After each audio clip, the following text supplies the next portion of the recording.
Dari semua tulisan kakak nih, buku pertama yang terbit itu yang mana kak? Yang Desire. Oh, Desire. Ini ide ceritanya seperti apa kak? Genrenya horor. Oke, gitu. Tokoh utamanya itu dia korban gitu ya. Kemudian kalau di sini ceritanya jadi hantu gitu.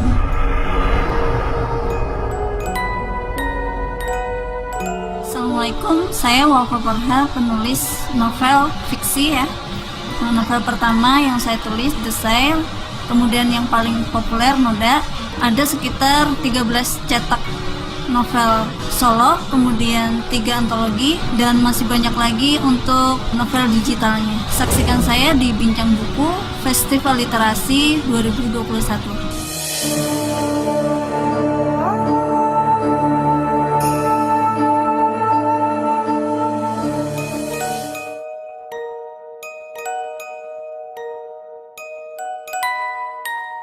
Assalamualaikum warahmatullahi wabarakatuh. Selamat siang dan salam sejahtera bagi kita semua. Bagaimana kabar kalian hari ini? Semoga dalam keadaan sehat walafiat. Pada hari ini kita bertemu lagi melalui layar kaca tentunya, karena saat ini masih dalam kondisi pandemi. Kita tidak bisa bertemu langsung. Semoga kondisi ini segera berakhir dan kita bisa bertemu langsung dalam acara Bincang Buku, yang mana ini merupakan salah satu segmen dari Festival Literasi Banjarbaru 2021. Dalam kesempatan hari ini, kita kedatangan seorang ibu muda dan juga beliau ini penulis novel fiksi, yang mana tulisan beliau ini tidak hanya terbit secara cetak tapi juga terbit secara digital. Beliau adalah Kakak Wafa Farha. Bagaimana kabarnya Kak? Terima kasih sudah berkenan hadir di Perpustakaan Kota Banjarbaru.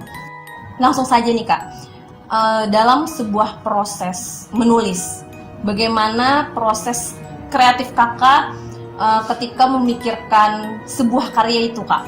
Pertama sih begitu muncul ide langsung eksekusi. Nggak tahu waktunya di mana ya, karena saya kemana-mana pegang HP. Mungkin secara garis besar saya tulis aja dulu. Lalu setelah ada waktu saya eksekusi satu bab dulu, kemudian dilempar ke pasar. Maksudnya tes pasar gitu. Kalau responnya bagus dari pembaca baru saya lanjutkan. Biasanya seperti itu sih Pak. Pertama kali menulis itu kapan Kak? Kalau pertama kali sekali SMP saya sudah nulis. Jadi nulisnya waktu itu nulis puisi, prosa gitu ya, cerpen. Kemudian vakum lama ya, sekolah, kemudian sempat mondok, kuliah, menikah, kemudian bertemu dengan suami. Pas buka media sosial gitu, kok ada komunitas bisa menulis Kak. Dan saya coba gabung ke situ kan, dan melihat banyak tulisan, akhirnya ada keinginan gitu ya, oh aku kan dulu bisa nulis ya. Jadi coba deh posting tulisan yang semula. Dan alhamdulillah pertama kali menulis itu responnya masih kurang bagus, sekali dua kali, kemudian belajar lagi, oh mempelajari yang sudah ada nih, gimana sih supaya cerita saya ini bisa bagus kayak orang gitu. Banyak peminatnya, saya pelajari, akhirnya saya coba nulis cerita bersama itu, dan alhamdulillah ada respon yang positif ya. Dari semua tulisan kakak nih, buku pertama yang terbit itu yang mana Kak? Yang Desire. Oh, Desire. Ini ide ceritanya seperti apa Kak? Genrenya horor. Oke, genre. Lebih ke remaja sih, lebih rendah. Jadi tokoh-tokohnya memang remaja, kemudian kasusnya juga kasus remaja. Terinspirasi dari kisah kenakalan remaja juga. Jadi tokoh utamanya itu dia korban gitu ya. Kemudian kalau di sini ceritanya jadi hantu gitu. Cuma nanti larinya ke religi juga sih. Akhir konfliknya ya. Akhir konflik. Bagaimana proses kakak menentukan judul Kak? Selain isi, tentu judul juga merupakan suatu penentu awal nih. Kalau kita mau beli buku atau mau baca buku kan pasti kita lihat judul dulu nih Kak. Nah, bagaimana cara kakak menentukan judul agar menarik pembaca nih Kak untuk membaca tulisan kakak? Yang pertama judul itu saya buat sesuai tema dulu ya. Dan karena temanya udah tema yang pasaran ya, judulnya dibuat yang seperti itu juga. Misalkan tadi ada noda gitu ya, kan ibu-ibu suka nih bikin penasaran gitu, bukan ibu-ibu aja sih, remaja juga. Noda apa sih maksudnya? Nah, dari situ sudah judulnya menarik perhatian, kemudian untuk openingnya lagi. Jadi selain judul memang openingnya juga memang harus menarik di paragraf 1 dan 2-nya. Karena akan menentukan pembaca apakah akan meneruskan atau tidak, seperti itu ya Kak ya. Oke, dari semua buku atau tulisan kakak yang paling berkesan, mungkin entah itu dari kakak mendapatkan inspirasi atau mungkin dari secara penulisan kakak, itu yang mana Kak yang paling membuat kakak begitu terenyuh lah ibaratnya gitu? Sebenarnya ada yang satu lagi, cuma nggak ada di sini. Karena kehabisan stok. Dan buku itu masya Allah ya sampai sekarang, padahal buku kedua pergantian dari genre horor, saya pindah ke religi itu tahun 2019 awal, dan sampai sekarang masih ada yang pesen. Jadi itu sudah cetak berkali-kali. Oke, itu judulnya apa Kak? Dilamar Anak Kiai. Dilamar Anak Kiai. Jadi itu genre maksudnya novel pertama kakak peralihan dari genre horor ke religi ya Kak ya. Oke. Bagaimana itu Kak? Bisa membuat kakak begitu berkesan sekali. Jadi waktu itu kan saya mikir ya, kok nulisnya horor terus sih? Ada perasaan bosan, ada juga kan kadang jenuh gitu. Coba deh genre lain gitu ya. Pas nyoba genre lain itu, oh iya, aku kan dulu pernah punya pengalaman nyantri, coba deh ditulis dengan judul Dilamar Anak Kiai itu. Nah, kebetulan waktu itu bukan di komunitas bisa menulis, saya lempar ceritanya itu ke cerpen Cerbung Imajinasi ya. Jadi itu juga di Facebook ya Kak? Di Facebook. Jadi rata-rata saya mengawalnya di Facebook. Membernya itu mayoritasnya dari remaja, dan mereka itu masya Allah katanya pada baper gitu ya. Dan lagi banyak testing, jadi rasanya gimana gitu, bahagianya ada juga karena testingnya juga banyak kan. Dari Dilamar Anak Kiai juga follower saya itu nambah banyak gitu, teman banyak, yang inbox juga banyak. Sampai ada yang ngasih testing, katanya Kak aku sudah nggak pacaran lagi loh habis baca Hanan dan Ais, kan nama tokohnya Hanan Ais ya. Kemudian aku juga nggak pakai celana pendek lagi. Kemudian ada yang cerita, Kak itu buku aku yang beli di kakak yang Dilamar Anaknya itu jadi rebutan di pondok gitu. Ternyata anak-anak pada suka.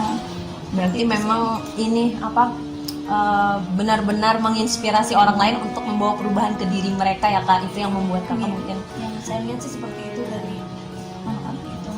Pertanyaan selanjutnya nih Kak. Kakak kan seorang ibu, juga seorang pengajar ya Kak ya. Kakak ngajar di TPA sama anak-anak juga. Nah itu bagaimana caranya kakak membagi waktu di sela-sela kesibukan kakak? Nah itu tuh sebagai seorang ibu, tapi juga mengajar. Nah itu gimana Kak? Sebenarnya saya terpukul ya dengan satu podcast gitu dulu ditegur sama teman-teman. Wafa mana nih setorannya gitu.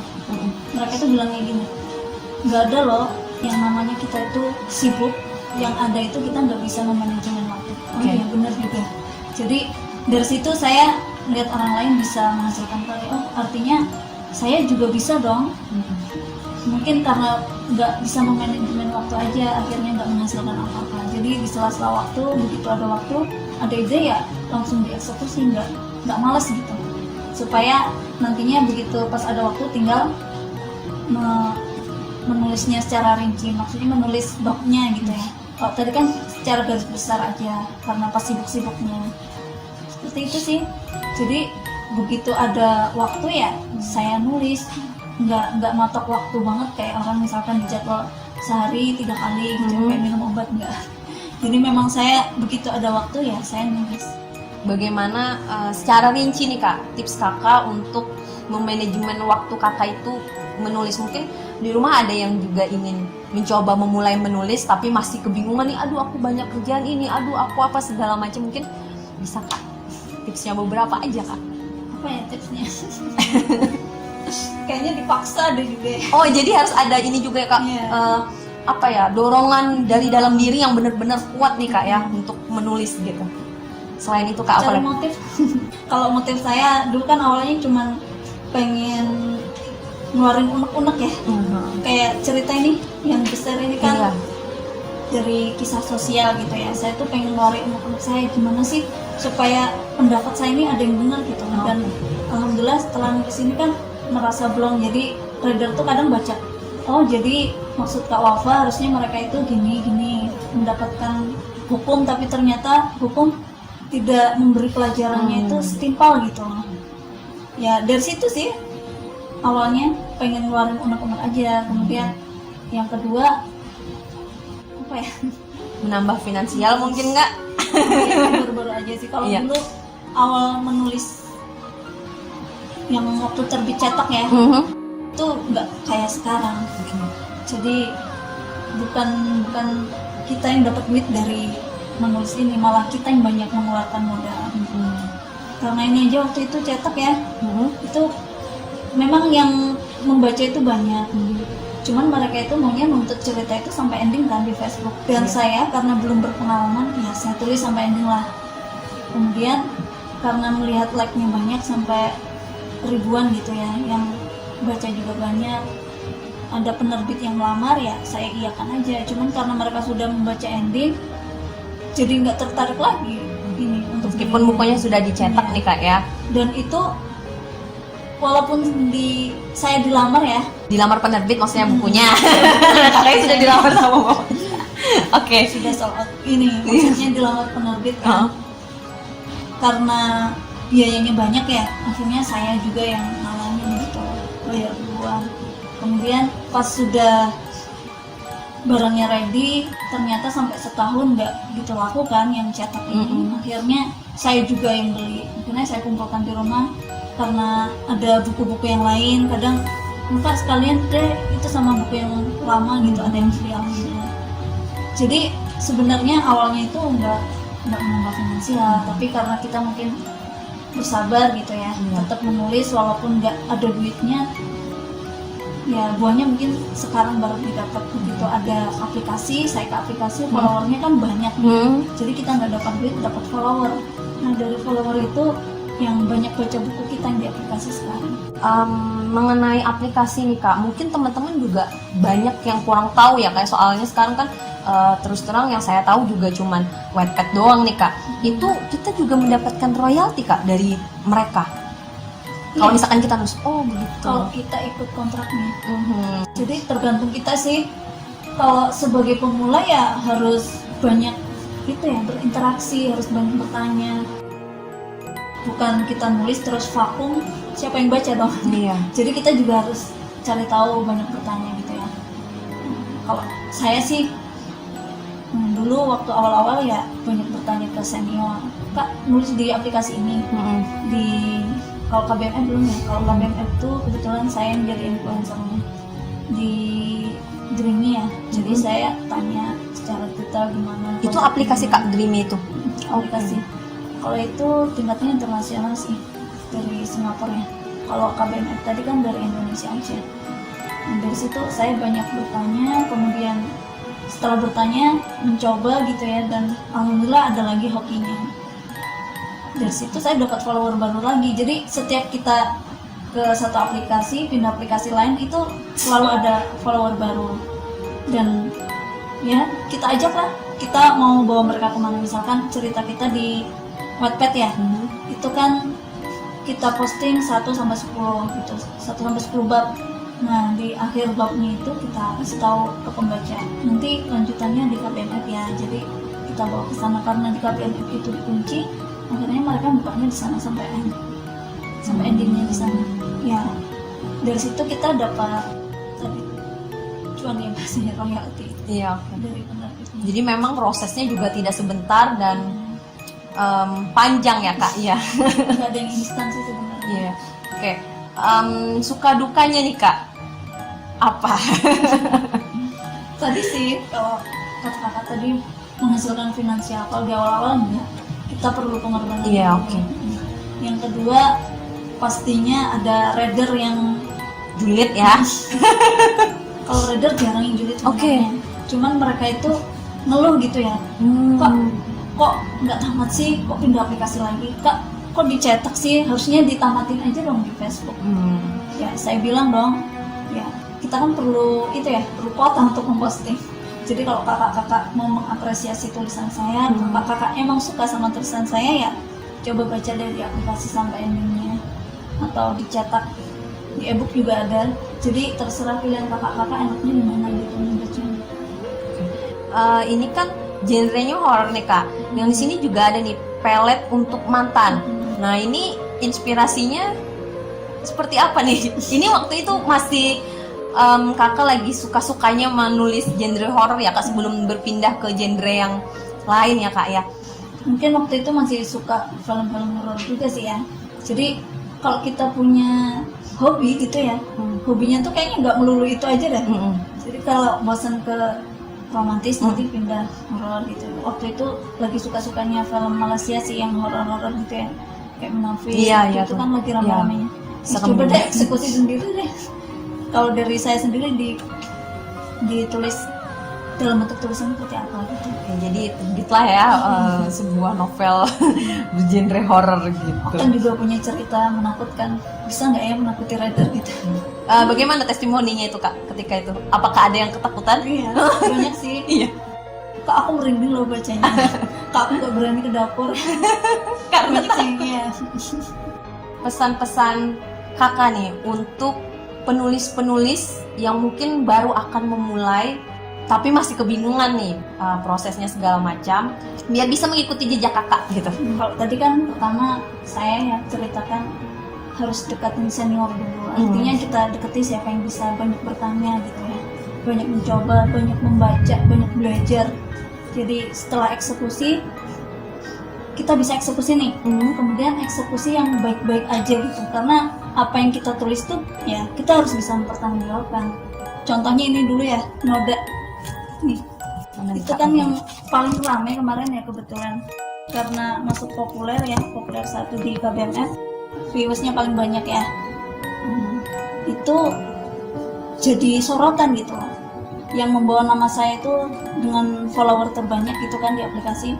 Otomatis teman-teman di Facebook itu pada tahu semua gitu. Nah kebetulan ya, karena dulu awal nulisnya kan noda dalam pesantren, itu ada yang mempermasalahkan, katanya saya menghina pesantren. Oke, karena itu ya kak. Jadi banyak yang nyerang nih penulis-penulis lain. Tapi gimana nih, saya tanya ke Pak Isa kan, Pak Isa yang foundernya, suaminya Bunda Asma Nadia, karena beliau juga mentor saya kan, mentor dalam menulis. Saya tanya, ini gimana Pak, apa saya harus klarifikasi atau menghapus tulisan saya? Kata beliau, enggak usah, yang penting kamu bisa mempertanggungjawabkan isi tulisannya. Mereka bilang tulisan saya vulgar, padahal nggak ada adegan vulgarnya. Cuman judulnya aja kali ya? Enggak juga. Enggak sih, mereka itu maunya kalau cerita religi, temanya pesantren nggak boleh ada romantisnya, walaupun itu suami istri gitu ya. Maunya tentang ilmu aja. Ya saya kan nggak nulis artikel, saya nulis betul fiksi romantis gitu ya, romans pesantren. Jadi ya di situ. Jadi karena saya hati-hati menulisnya dari awal, kemudian bisa mempertanggungjawabkan itu ya, saya tetap maju gitu. Dan alhamdulillah sampai sekarang tulisan ini masih rame. Itu tahun berapa kak terbitnya? Baru aja 1 tahun. Dan ini sudah, kalau di aplikasi itu sudah membawa saya ke jenjang paling atas di platinum, yang 100 juta ke atas itu ya penghasilannya dari noda ini. Luar biasa sekali. Jadi memang harus, pertama tadi hati-hati menulis, kemudian harus bisa mempertanggungjawabkan ketika suatu saat ada yang mempermasalahkan, dan lagi harus kuat-kuat mental ya. Namanya dunia literasi itu sama juga dengan dunia-dunia lain, jadi ada yang suka, ada yang enggak ya. Kalau ditanya apakah Wafla pernah jenuh nulisnya, kok sampai setahun bisa menghasilkan lebih dari 10 buku, jenuh pernah, cuman saya sebisa mungkin ya memanajemen hati sendiri, pikiran sendiri gitu ya. Jadi kalau jenuh dibawa untuk hal lain dulu, misal nonton yang kita senengin, atau kita jalan gitu ya, atau main sama anak. Jadi kejenuhan itu berangsur hilang. Dan magernya itu jangan lama-lama. Malas gerak. Iya, mager itu kadang yang Kadang kalau kita mager gitu ya, maunya keterusan. Jadi harus dipaksa lah. Walaupun mager ya, tetap nulis. Apalagi sekarang di aplikasi saya nulis sehari itu bisa sampai 3 bab. Jadi minimal 2 bab. Kalau letih banget atau mungkin ada acara keluarga, 1 bab lah. tapi setiap hari pasti ada kakak menulis untuk di aplikasi ya Iya, kan? soalnya kita nggak mau kehilangan reader kan. Iya. Reader biasanya bosan menunggu. Jadi kalau sudah Penasaran nih ya. Ini lanjutannya gimana sih? Aha. Karena mereka itu membaca karena masih penasaran. Kalau sudah kelamaan ya hilang rasa penasarannya. Begitu kita posting, sudahlah, sudah ganti lagi ceritanya. pindah yang dibaca karena kita terlalu lama mager tadi. Oke, itu saja teman-teman bincang kita hari ini sama Kakak Wafa Farha. Terima kasih Kak Wafa sudah membagi banyak sekali tips dan inspirasi. Mudah-mudahan kawan-kawan di rumah juga bisa mengambil hal-hal yang bermanfaat dari bincang kita hari ini. Itu saja, mudah-mudahan kita semua selalu diberikan kesehatan. Salah hilaf mohon maaf. Wabillahi taufiq wal hidayah. Wassalamualaikum warahmatullahi wabarakatuh. Ayo, warga Banjarbaru, kita dukung Festival Literasi Banjarbaru tahun 2021. Salam literasi. Ulun Haji Muhammad Aditya Mukti Arifin dari Kota Banjarbaru mengucapkan sukses untuk terselenggaranya Festival Literasi Banjarbaru 2021. Salam literasi.